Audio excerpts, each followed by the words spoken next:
ជុំរៀបប្រសាសន៍លោកគ្រូកូនសូមសូត្រកំណាបទពាក្យ7ដែលមានចំណងជើងថាតម្លៃនៃពេលវេលា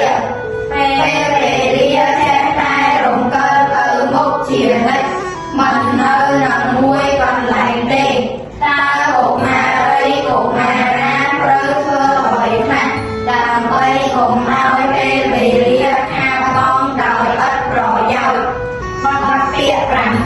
7ហើយអង្គកុមារទាំងអស់គ្នាស្វែងរកវិជ្ជារាល់នៅទេ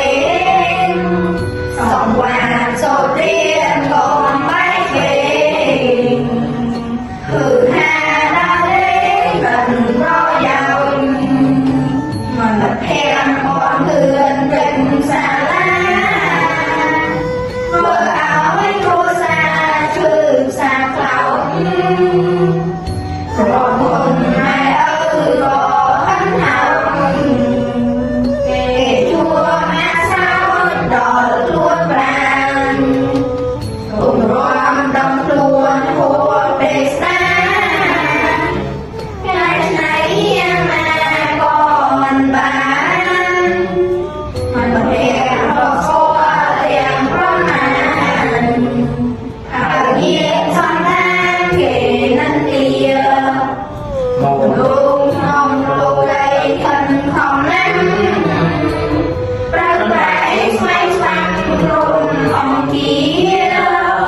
រៀបរកពេលធ្វើ